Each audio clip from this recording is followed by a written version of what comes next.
Bad migao magero ute mag oganda dhi nyime kod kawo nonro mag jopiny e kar dak ma Kibra mar miyo gi thuolo ne chako gero udi manyien. Jopiny miche gi miche oyuoro e chenro no motelne e kar dak margi e alworano. Watudore achiel gachiel kod jafwambo marwa Eric Owenga ka entiere kuro. Eric Owenga, iriyo nade ka entiere kar dak ma Kibra odiochieng' ma kawuono? Kinyalo mana nyisowa matuta e wi gigo matimore Kibra kono kotudore kod chenro mar gero udi ne oganda. Owenga. Ma Soweto High Rise kumagia sani chenro mar keto kata kwano oganda monego bedni yudo udi mibro ger manyien dhi nyime, kendo en chenro nochak chieng' tich ariyo kendo oborumo odiochieng' ma kiny chieng' ngeso.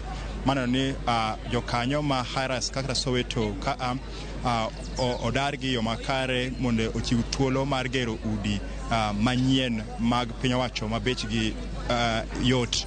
Koro gi sani mana gima dhi nyime ka kendo en chenro motele kod apisas mag arita kwe kaachiel kod mag maok bad migao mar gero udi. Kaka mano kapok adhi mabor, waluonga nena achiel kuom apisa mongirore odiochieng' ma kawuono e chenro mar chiwo ne jopiny thuolo mar ndikre ka.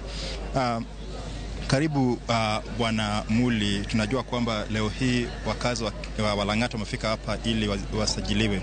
Labda tuambie hasa nini kinafanyika hapa leo? Kwa majina naitwa Gabriel Muli, Assistant Director Slum Upgrading. Leo tunapeana cards kwa wale watu ambao waliandikishwa mtaaduni wa Kibera Soweto Zone C and D. Kwa baada ya hapa hawa watu wanaweza kuondolewa hapa. Tunaongea na community tufanye ile inaitwa voluntary movement ya watu, ndio to clear site tuweze kujenga nyumba bora kwa wakazi hawa. Labda zoezi hili linalenga kuhamisha wangapi na watakuwa wanaenda wapi, na labda watakuwa napewa labda fedha ambazo zitawasaidia labda kuhamia kwingine? Kulingana na ile data ambayo tumekusanya hapa, tuko na households yani boma 11,000, na hawa ndio watu ambao watahamishwa kwa huu mtaa tujenge nyumba. Tunatarajia kujenga nyumba 10,000 hapo. Kila mkahaji wa hapa apate kupata nyumba, aweze kupata nyumba. Na swali ambalo wengi wanalojiuliza ni kwamba tayari kuna nyumba ambazo hazijakamilika, na walikuwa nafikiria labda wale ambao wanatoka katika eneo la D na C huenda wakahamishwa katika hizo nyumba iwapo zitakuwa zimekamilika. Zile nyumba ambazo mnaziona nyuma yangu ni nyumba ambazo zinajengewa wakahazi wa huo mtaa wa Zone B. Hapo ni Zone B, na tushaandikisha hawa watu wanangojea hizo nyumba zao. Wale wa mtaa wa C and D inabidi watoke kwanza ndio tuwajengee wakuja waishi hapo. Hizi nyumba mnaziona nyumba yangu karibu zinaisha, ziko in the final stage, na wakahaji wa hapo watakuwa wanaweza kuhamia kwa hizo nyumba maybe by the end of this year. Kwa hivyo hawa ni wakahaji tofauti, sio wale wakahaji wa Zone C and D. Hizi nyumba ni za Zone B. La mwisho, awali kulikuwa na tetesi kwamba kuna baadhi ya wakazi ambao wanasema kwamba data zao haziwiani na yale ambayo wanapata kwa sasa pale kwenye tenti pale. Labda ninyi kama idara ya ujenzi mnashughulikiaje hayo malalamiko yao? Makosa inafanyika, makosa kidogo. Kwa data building kuna makosa inafanyika ya commission and omission. Jina imekuwa spelled vibaya, ID imeandikwa vibaya, mtu amekuwa described vibaya, amekuwa structure owner ameandikwa kama tenant.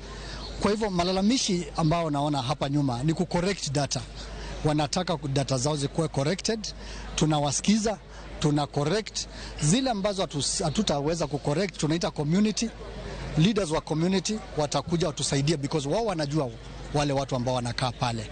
Kwa hivyo hii ni process ambao tuna engage leaders kabisa respectively, because tunajua hawa ndio wanajulikana na community na ndio wanajua community zaidi ya sisi. Right. Erokamano Nyakwaramogi, mano achiel kuom apisas maduong' bad migawo mar gero udi mag piny owacho kendo pimonwa kaka gidhi mbele kod chenro ma kawuononi. To kapok adhi nyime mang'eny ahinya, an achiel kod jadak kata achiel kuom jogo ma bende odak e alworani manya chiwonwa chenro to en owuon biro mare ka obiro kaka ng'awa to odiochieng' ma kawuono chalo ne nadi machiegni e Ramogi TV. Chak gi nyingi, nang'o in ka? An iluonga ni Moses Oyo. An mkaji mar Kibera Soweto East, dak e zone C. Koro an joma be serikal gero ni udi masani gero manyien gi. Yes.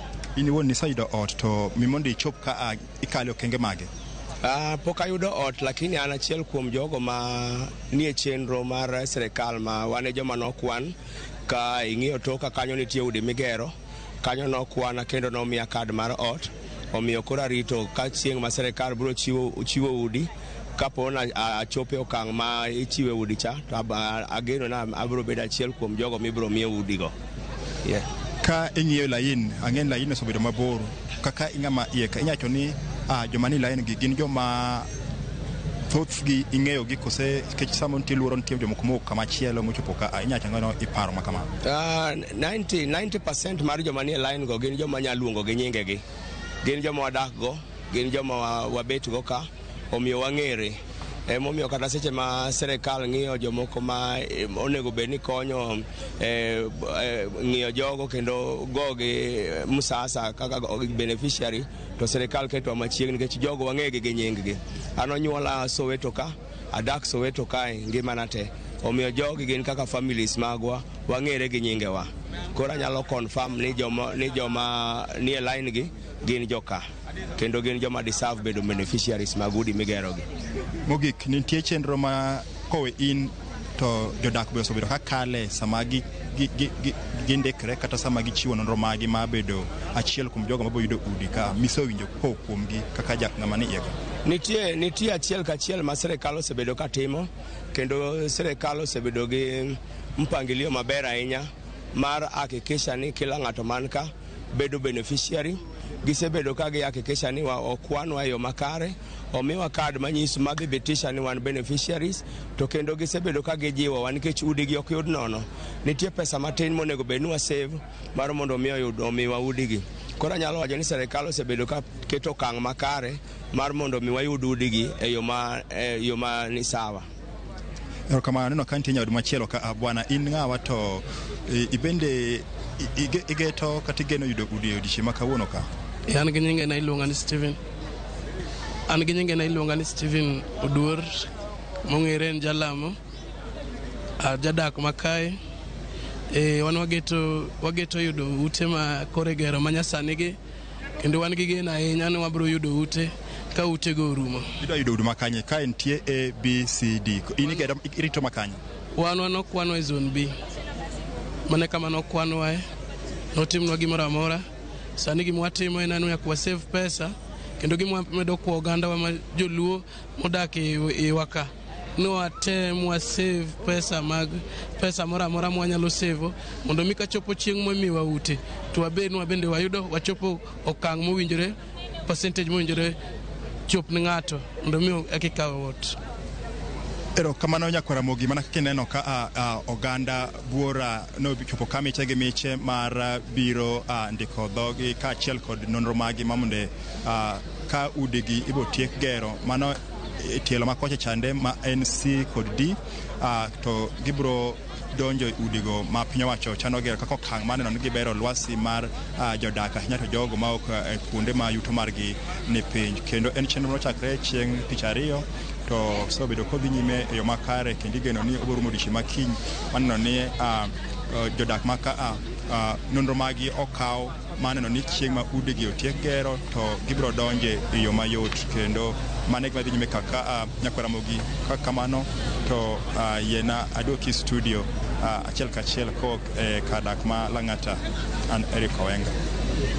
Erokamano ahinya Eric Owenga kowuok e kar dak ma Lang'ata. Wageno ni chenro ma kamano biro bedo ka rumo mapiyo piyo, kendo jopiny maditiere gwengego biro bedo ka winjo meta kata ber to kosemigi udi ma kamago. Nyakwaramogi Ajwang' weche